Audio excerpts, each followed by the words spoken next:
Good morning and welcome to this week's Aftermath. This week we looked at several passages in the Old Testament and New Testament and we talked about Christmas. As we really focused on Jesus Christ as a foundation to our relationship with God. And the part that Christmas plays in that, the Christmas story. The birth of Christ is such a miraculous event that it should impact everything that we do. I told a story that a lady that was asking me about what's the proper way to celebrate Christmas. She was worried that if she celebrated and decorated and celebrated Christmas in the sense of with decorations, that it was wrong. Someone had misinformed her that it would be celebrating something inappropriately. And I told her that Christ came to free us, not enslave us. And the idea that when we focus on Christmas, focus correctly in society, we have, I think there's a misunderstanding of what Christmas is about, that maybe people that don't know Christ and have lost their way when they celebrate Christmas and don't realize that really the focus should be on Christ and not on necessarily getting stuff and passing stuff around. So as we went through the passages, we really focused on who Christ is, who that Messiah is. And we looked in Isaiah chapter 7 and chapter 9. Let me read a couple verses from Isaiah chapter 9.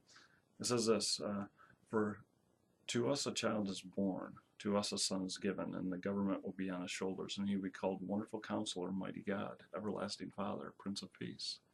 And you think about those attributes that Jesus would later fulfill. We really see a sense of, as we think about society and how we've moved away from what we have traditionally done, a moral basis where we think about Bible and we understand that Christmas is about Christ. And we think about this wonderful promise because Israel, during Isaiah's time around 700 BC, was going through the same type of things. They'd moved away from their traditional beliefs. They moved away from their belief in a one true God.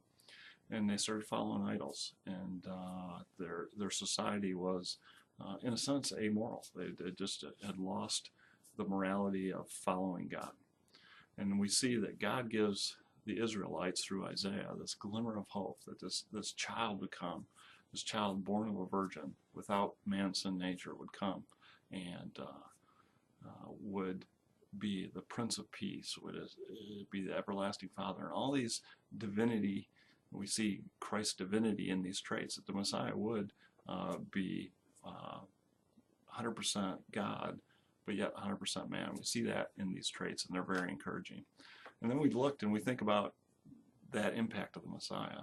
And did we see it in real life? Is Christ worth celebrating? Is Christmas worth celebrating, making a big deal about? Because really, in some ways, the world almost stops for Christmas Day, and we celebrate this. And is it overblown?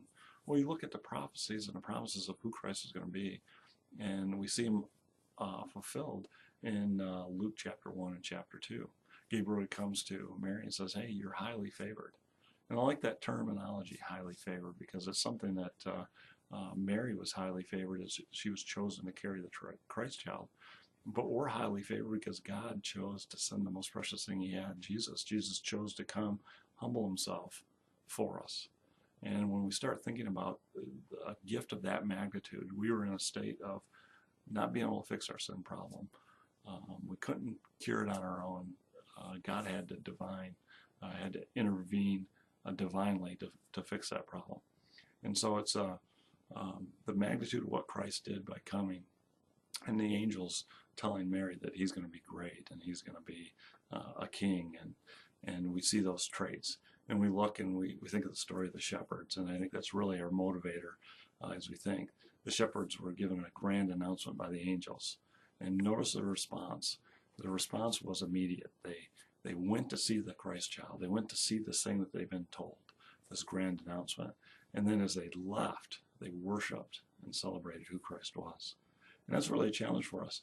Are you living out the Christmas story in the sense of understanding the magnitude of what Christ has done for us? Are we living that out in our everyday lives? And are we taking the gospel to those that need it? You know, Christ reached down to those that, although we didn't deserve it, and gave us an opportunity to be in relationship with him again. Do we take in the same time with the same passion to tell others, our family members, our co-workers about Christ? And not only telling about Christ, but actually living for Christ, living as Christ in our lives every day. So I encourage you to be excited and celebrate Christmas in a powerful way, because it's a wonderful gift. But make sure our focus is on Christ and the magnitude of what He's done for us. Thanks, and have a great week.